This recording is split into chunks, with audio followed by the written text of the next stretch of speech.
নমস্কার, সুচন্দ্রা রান্নাঘরে স্বাগত জানিয়ে আজকে রেসিপি শুরু করতে যাচ্ছি। তো যাই হোক, বেশি কথা আর বলবো না। আমি এখানে নিয়েছি সরিষার ফুল, আর সাথে দিয়ে দিচ্ছি ধনেপাতা, বেসন, কর্নফ্লাওয়ার,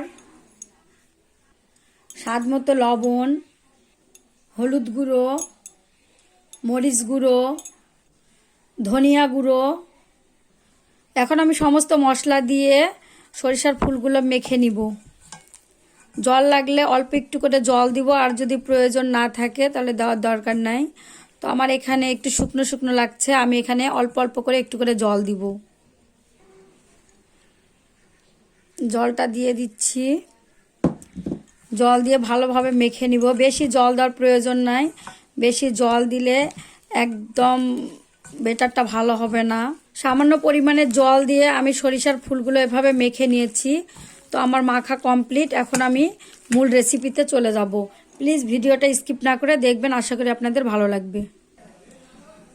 পাকোড়াগুলো ভাজার জন্য কড়াইতে তেল দিয়ে দিব। তেল গরম হয়েছে, পাকোড়াগুলো দিয়ে দিব। আমি সাইজটা এভাবে দিব, আপনারা চাইলে এর চেয়ে ছোট বা বড় করতে পারেন।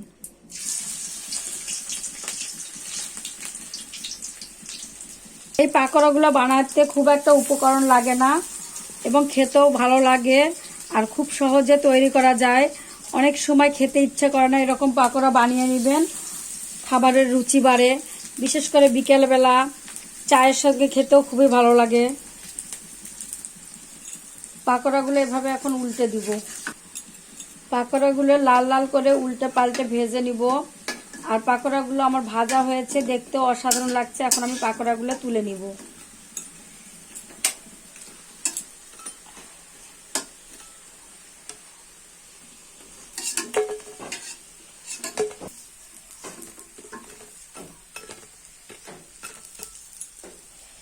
পাকোড়াগুলো ভাজার পর দেখতে খুব সুন্দর হয়েছে।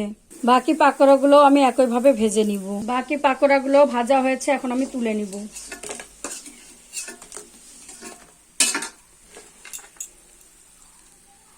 আজকের এই সহজ রেসিপিটা যদি আপনাদের ভালো লেগে থাকে, অবশ্যই লাইক, শেয়ার, কমেন্ট করবেন এবং সাবস্ক্রাইব করে আমার পাশে থাকবেন। সবাই ভালো থাকবেন, সুস্থ থাকবেন।